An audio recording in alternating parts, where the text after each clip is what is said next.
نبی پاک صلی اللہ علیہ وآلہ وسلم نے ارشاد فرمایا کہ جو شخص اس بات پہ یقین رکھتا ہے کہ اللہ تعالیٰ اس کو بخش دے گا اور اللہ تعالیٰ بخشنے کی قدرت رکھتا ہے تو اللہ تعالیٰ اس کو بخش دے گا، اگر اس نے اپنی زندگی میں شرک نہیں کیا ہوگا تو۔ اگر وہ شخص اللہ تعالیٰ پہ یقین رکھتا ہے، بھروسہ رکھتا ہے کہ اللہ تعالیٰ معاف کرنے کی قدرت رکھتا ہے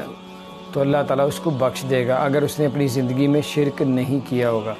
تو اللہ تعالیٰ قرآن پاک میں ارشاد فرماتا ہے کہ اے میرے حبیب صلی اللہ علیہ وآلہ وسلم، آپ کہہ دیجئے کہ جنہوں نے اپنی جانوں پہ ظلم کیا ہے وہ اللہ کی رحمت سے مایوس نہ ہوں، اللہ تو تمام گناہوں کو بخش دیتا ہے، وہ بڑا رحمان اور رحیم ہے۔ اور لوگوں، اللہ تعالیٰ کی طرف رجوع کرو، وہ ہمیں سب سے زیادہ محبت کرتا ہے، ماں سے بھی 70 گنا سے بھی زیادہ اللہ تعالیٰ ہم سے محبت کرتا ہے۔ اور جو آپ دنیا کا بھی دستور ہے کہ کوئی بھی اگر کسی سے سب سے زیادہ محبت کرتا ہو تو دوسرا شخص بھی جو ہے دوسری طرف سے بھی وہی محبت کا اظہار ہوتا ہے کہ یار یہ اتنا اس طرف سے مجھے اتنا ہی محبت مل رہی ہے۔ تو اللہ کی ذات ہے جو ہم سے اس کائنات میں سب سے زیادہ اللہ کی ذات ہم سے محبت کرتی ہے، اس لیے اللہ اور اس کے رسول صلی اللہ علیہ وسلم کی اطاعت کریں،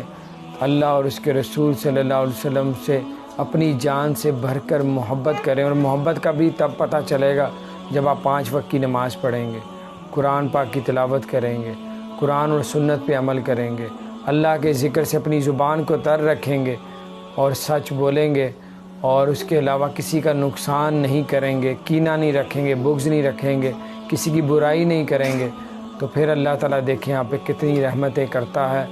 اور نماز اپنے اوپر فرض کر لیں، اور نماز فرض ہی ہے، کیونکہ نبی پاک صلی اللہ علیہ وآلہ وسلم نے ارشاد فرمایا مومن اور کفر کے درمیان، یعنی کہ مسلمان اور کافر کے درمیان نماز کا فرق ہے کہ مسلمان نماز پڑھتا ہے اور کافر نماز نہیں پڑھتا۔